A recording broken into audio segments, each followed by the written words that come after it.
So in today's video, we're going to be talking about Anthony Davis on the Lakers. So Arden, tell me what you think about Anthony Davis since he's won a championship with the Lakers. So previously we talked about one weak link called Russell Westbrook. Now it's time for another weak link called Anthony Davis.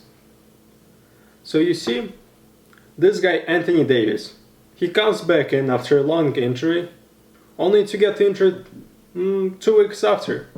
Only for that to happen again when he returned. And again. It happens all the time to him.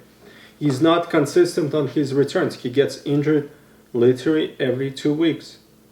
And when he does come back, he doesn't even pull up the stats that justify those injuries.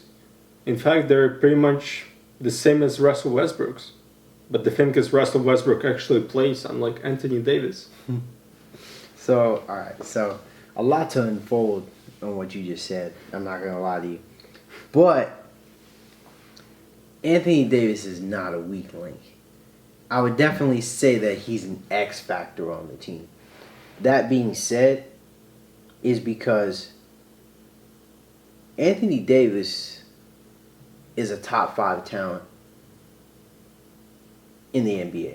Mm-hmm. And at some point in time, he was a top 5 player in the NBA.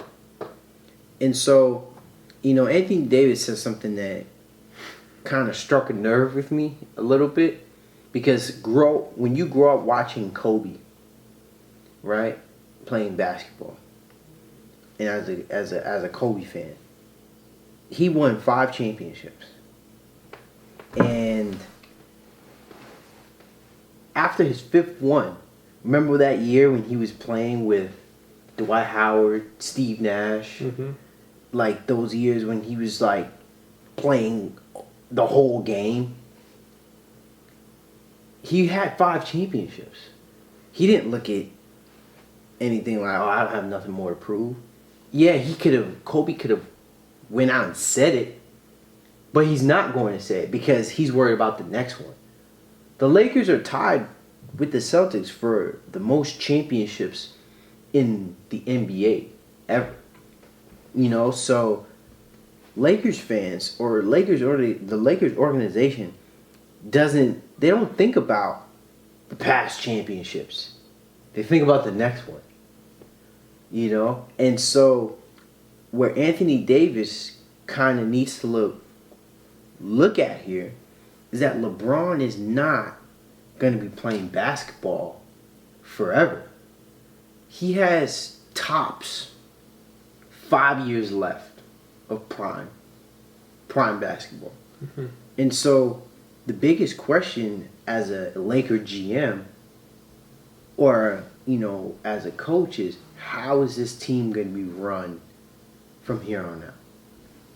What's the roster going to look out from here on out? And the stigma was it's going to be Anthony Davis's team from here on out. But it's still looking like LeBron is the engine, the train runner, however way you want to put it. He puts the coal in the train. He steams the engine. However you run a train, he's running it in his 19th season.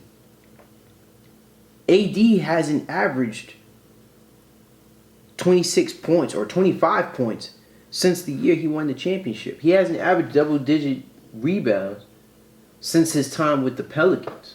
Mm-hmm. You get what I'm saying here? Mm-hmm. So it's not an attack on Anthony Davis, but it's to show, it's to give a glimpse of what his career needs to look like after LeBron is said and done. Because people were talking about he's going to be one of the greatest power forwards in the league. But I can't have him over Giannis. Giannis is a 2-time MVP, Defensive Player of the Year, champion, just like Anthony Davis.